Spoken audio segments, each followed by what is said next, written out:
Hello, everybody. I am Mrs. Poppet, and this is my place. I'm so happy that you decided to come today for another story time, for I really enjoy our time together, and we have a really good story for today. It's called Puss in Boots. Have you ever heard of this story? It's very exciting, and I think you'll like it a lot. Let's begin. Puss in Boots. There once was a miller who had 3 sons, a mill, a donkey, and a cat.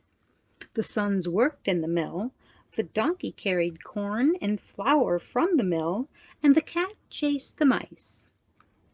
But then the miller died, and the eldest son inherited the mill, the second son inherited the donkey, and the youngest inherited the cat.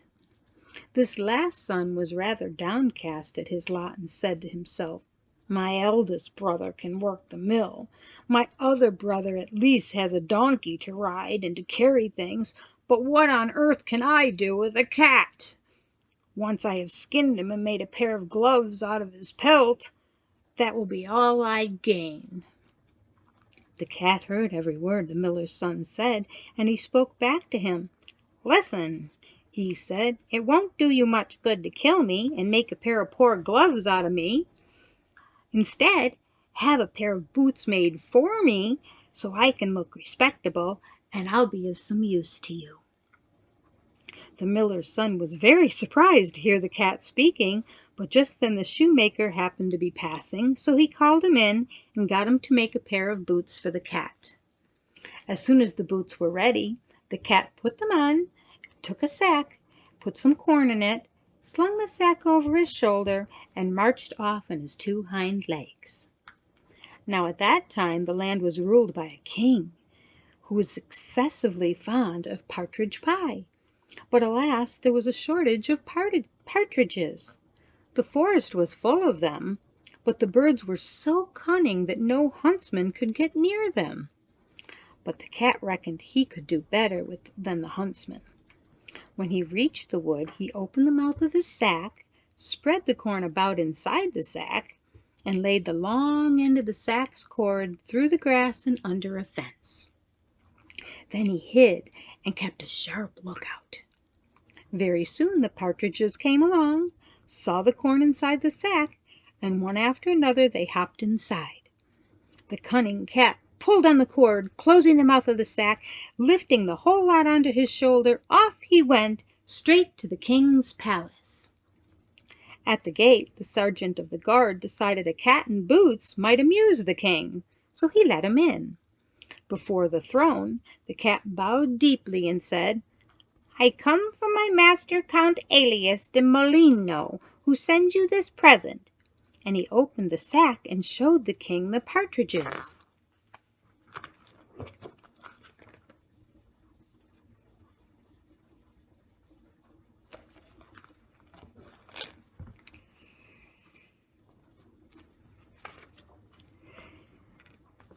The king was delighted and ordered the royal treasurer to fill the cat's sack with gold, saying, "Take this back to your master and thank him for his gift."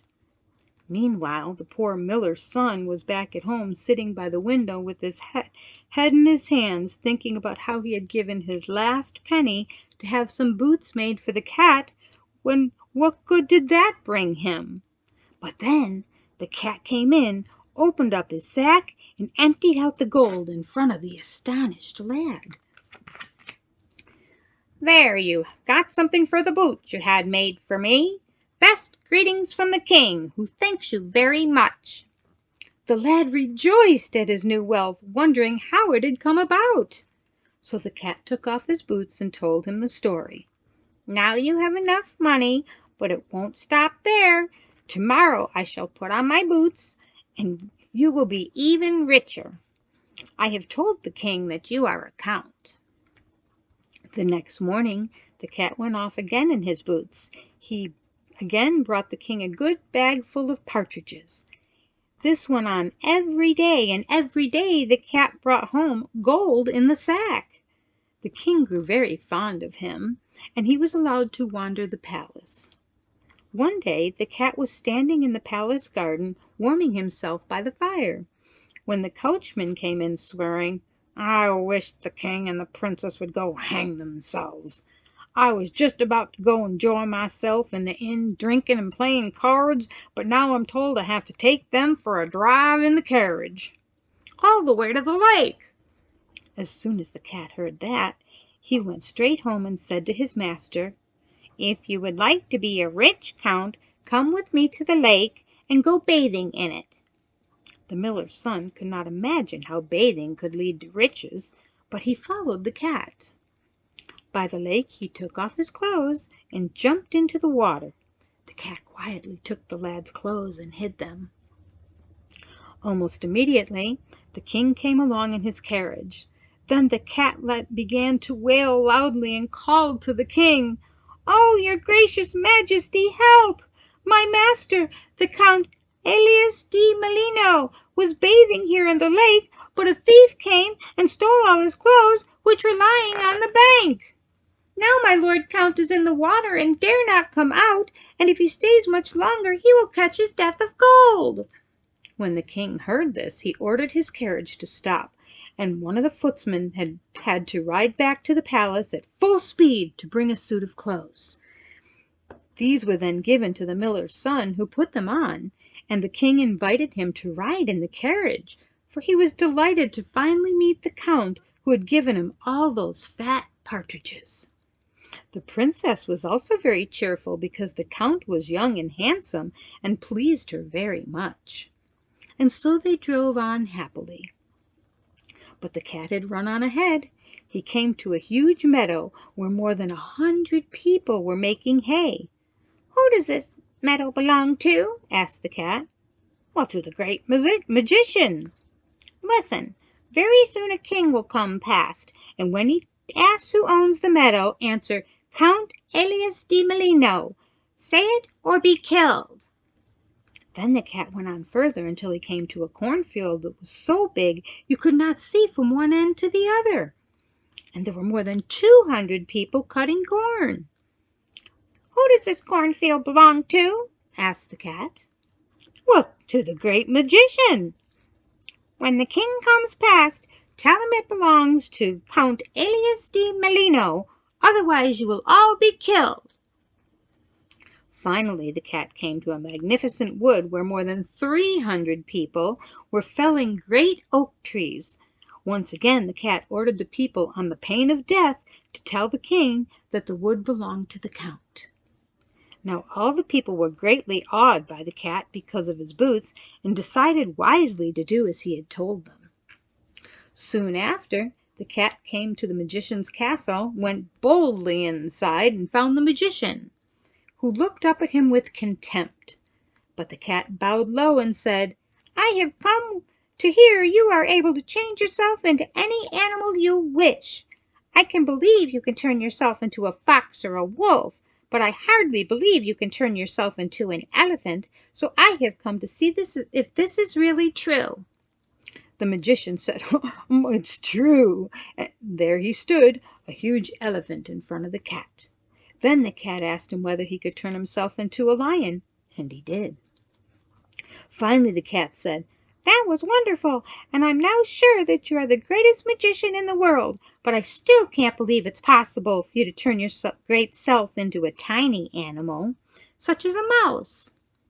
The magician was flattered by the cat's words and said, "Well, of course I can," and he turned himself into a tiny mouse.